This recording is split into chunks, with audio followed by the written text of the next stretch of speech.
നമസ്കാരം. കർമ്മ ന്യൂസിലേക്ക് സ്വാഗതം. പതിറ്റാണ്ടുകൾ നീണ്ട കേരളത്തിൻ്റെ കാത്തിരിപ്പിന് അവസാനം. കേരളത്തിൻ്റെ സ്വപ്ന പദ്ധതിയായ വിഴിഞ്ഞത്ത് ആദ്യ കപ്പൽ നങ്കൂരമിട്ടു. ലോകത്തെ രണ്ടാമത്തെ വലിയ കപ്പൽ കമ്പനിയായ മെസ്കിൻ്റെ സാൻ ഫെർണാണ്ടോ മദർഷിപ്പിനെ വാട്ടർ സല്യൂട്ട് നൽകിയാണ് വിഴിഞ്ഞം സ്വീകരിച്ചത്. രാവിലെ 7:15 വിഴിഞ്ഞം തുറമുഖത്തിൻ്റെ ഔട്ടർ ഏരിയയിലേക്ക് കപ്പലെത്തിയത്. കഴിഞ്ഞ ദിവസം തന്നെ കപ്പൽ പുറംകടലിലെത്തിയിരുന്നുവെങ്കിലും ചില നടപടിക്രമങ്ങൾ പൂർത്തിയാക്കാൻ കാലതാമസമെടുത്തതാണ് ഇന്ന് രാവിലേക്ക് മാറ്റിയത്. വാട്ടർ സല്യൂട്ട് നൽകി വിഴിഞ്ഞം കപ്പലിനെ വരവേറ്റു. ബെർത്തിങ് നടപടികൾ പൂർത്തിയാക്കി. നാളെയാണ് ട്രയൽ റൺ നടക്കുക. 1930 കണ്ടെയ്നറുകളാണ് വിഴിഞ്ഞത്ത് ഇറക്കുക. ജൂലൈ 2 ചൈനയിലെ സിയാമൻ തുറമുഖത്ത് നിന്നും പുറപ്പെട്ട കപ്പൽ കൊളംബോ വഴിയാണ് വിഴിഞ്ഞത്തെത്തിയത്. വിഴിഞ്ഞം അന്താരാഷ്ട്ര തുറമുഖം തുറക്കുന്നതോടെ കേരളത്തിൻ്റെ വികസന ചരിത്രത്തിലും പുതിയ അധ്യായം തുറക്കുകയാണ്. പതിറ്റാണ്ടുകൾ നീണ്ട സ്വപ്നത്തിൻ്റെ സാക്ഷാത്കാരമാണ് വിഴിഞ്ഞത്ത് ഇന്ന് നടന്നത്. ചരക്ക് കപ്പലെത്തി ട്രയൽ റൺ പൂർത്തിയാകുന്നതോടെ വിഴിഞ്ഞം തുറമുഖം യാഥാർത്ഥ്യമായെന്ന് പറയാം.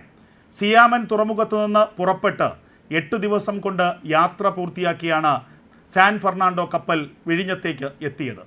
ഡാനിഷ് കമ്പനിയായ മെസ്കിൻ്റെ ഈ കപ്പലിന് 9 വർഷം പഴക്കമുണ്ട്. മാർഷൽ ദ്വീപ് പതാകയേന്തിയ കപ്പൽ ജൂലൈ 2 സിയാമനിൽ നിന്നും പുറപ്പെട്ടത്. 2000-ലേറെ കണ്ടെയ്നറുകളാണ് കപ്പലിലുള്ളത്. ബെർത്തിങ് കഴിഞ്ഞാൽ ഇമിഗ്രേഷൻ, കസ്റ്റംസ് ക്ലിയറൻസ് എന്നിവ പൂർത്തിയാക്കേണ്ടതുണ്ട്. പബ്ലിക് ഹെൽത്ത് ഓഫീസർ നൽകുന്ന മെഡിക്കൽ ക്ലിയറൻസും വേണം.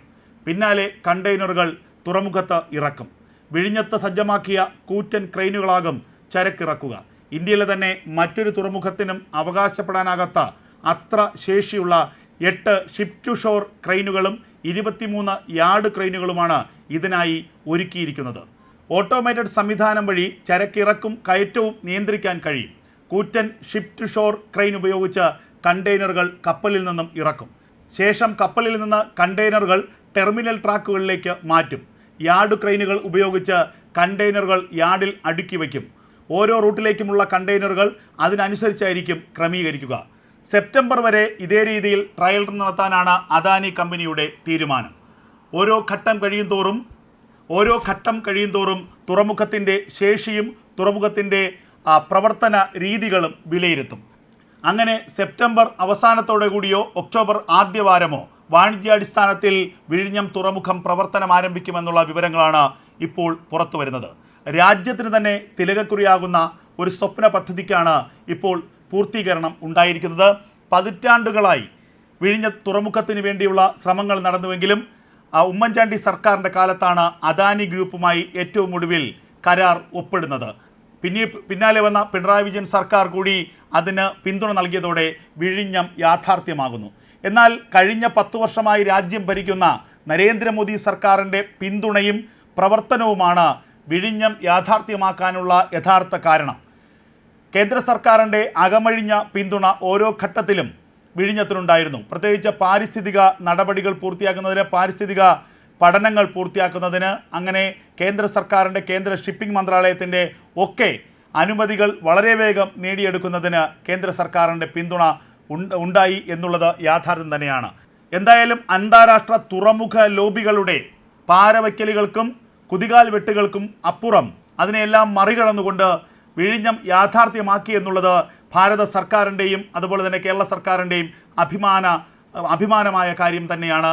കാരണം ഏറ്റവും ഒടുവിലായി തുറമുഖത്തിൻ്റെ പ്രവർത്തനങ്ങൾ നടക്കുന്ന 1 വർഷം മുമ്പ് വരെയും തുറമുഖത്തിനെ തുരങ്കം വയ്ക്കാനുള്ള വലിയ പരിശ്രമങ്ങൾ നടന്നിരുന്നു. പ്രത്യേകിച്ച് മത്സ്യത്തൊഴിലാളികളെ ഇളക്കി വിട്ടുകൊണ്ട്, ലത്തീൻ സഭയെ ഇളക്കി വിട്ടുകൊണ്ട്, ലത്തീൻ പുരോഹിതന്മാരെ മുന്നിൽ നിർത്തിക്കൊണ്ട് തുറമുഖത്തിനെതിരെ വലിയ രീതിയിലുള്ള സമരമാണ് നടന്നത്.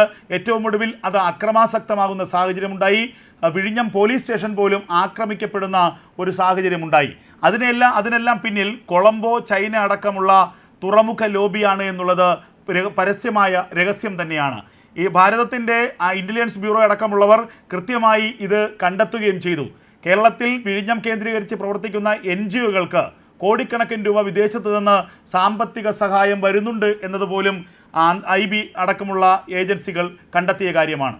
കാരണം പ്രകൃതിദത്തമായി തന്നെ ഏറെ സവിശേഷതകളുള്ള ഒരു തുറമുഖമാണ് വിഴിഞ്ഞം തുറമുഖം.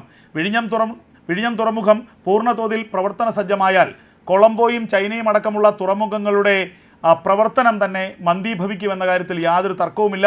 കോടിക്കണക്കിന് രൂപയുടെ വരുമാനം വിഴിഞ്ഞത്തിലൂടെ രാജ്യത്തേക്ക് എത്തിച്ചേരും എന്ന കാര്യവും യാതൊരു സംശയവുമില്ലാത്തതാണ്. അതുകൊണ്ട് തന്നെ വിഴിഞ്ഞത്തെ എത്രയും വേഗം അട്ടിമറിക്കുക എന്നൊരു ലക്ഷ്യം കൊളംബോ അടക്കമുള്ള ചൈന അടക്കമുള്ള തുറമുഖ ലോബികൾക്കുണ്ടായിരുന്നു. എന്നാൽ ആ നീക്കങ്ങളെയെല്ലാം തള്ളിക്കളഞ്ഞുകൊണ്ട് അതിനെയൊക്കെ മറികടന്നുകൊണ്ട് ഇപ്പോൾ വിഴിഞ്ഞം യാഥാർത്ഥ്യത്തിലേക്ക് എത്തിച്ചേർന്നിരിക്കുകയാണ്.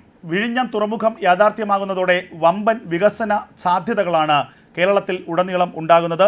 പലതരത്തിലുള്ള നികുതികൾ വിഴിഞ്ഞ തുറമുഖത്തിലൂടെ രാജ്യത്തേക്കും സംസ്ഥാനത്തേക്കും എത്തുമെന്നുള്ളത് ഏറ്റവും പ്രധാനപ്പെട്ട കാര്യമാണ്. ഇന്ധനം നിറയ്ക്കൽ, തുറമുഖത്തിൽ നിന്നുള്ള വരുമാനം, പുതുതായി വരുന്ന തൊഴിലവസരങ്ങൾ, കപ്പൽ വ്യവസായത്തിനാവശ്യമായ സാമഗ്രികൾ നിർമ്മിക്കൽ എന്നിങ്ങനെ വിവിധ മാർഗങ്ങളിലൂടെ സംസ്ഥാനത്തിനും രാജ്യത്തിനും പണം വരും. ഉൽപ്പാദന മേഖലയിൽ സ്വാഭാവികമായ കുതിച്ചുചാട്ടം ഉണ്ടായില്ലെങ്കിലും അതിനുള്ള പ്രേരക ശക്തികൾ ഒരുപാടുണ്ടാകും.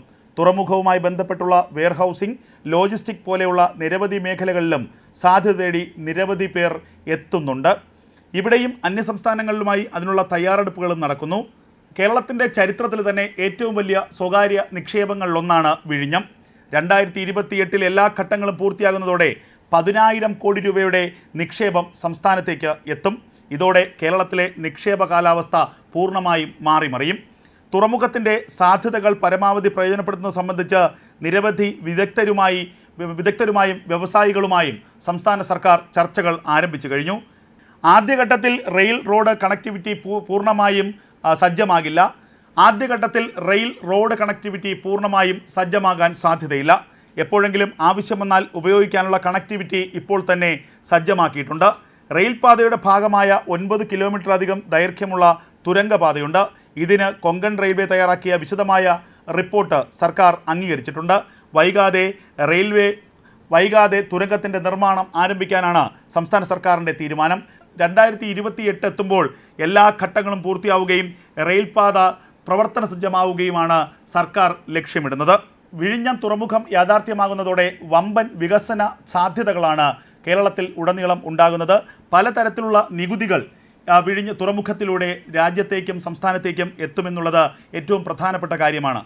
ഇന്ധനം നിറയ്ക്കൽ, തുറമുഖത്തിൽ നിന്നുള്ള വരുമാനം, പുതുതായി വരുന്ന തൊഴിലവസരങ്ങൾ, കപ്പൽ വ്യവസായത്തിനാവശ്യമായ സാമഗ്രികൾ നിർമ്മിക്കൽ എന്നിങ്ങനെ വിവിധ മാർഗങ്ങളിലൂടെ സംസ്ഥാനത്തിനും രാജ്യത്തിനും പണം വരും. ഉൽപ്പാദന മേഖലയിൽ സ്വാഭാവികമായ കുതിച്ചുചാട്ടം ഉണ്ടായില്ലെങ്കിലും അതിനുള്ള പ്രേരക ശക്തികൾ ഒരുപാടുണ്ടാകും. തുറമുഖവുമായി ബന്ധപ്പെട്ടുള്ള വെയർഹൗസിംഗ്, ലോജിസ്റ്റിക് പോലെയുള്ള നിരവധി മേഖലകളിലും സാധ്യത തേടി നിരവധി പേർ എത്തുന്നുണ്ട്.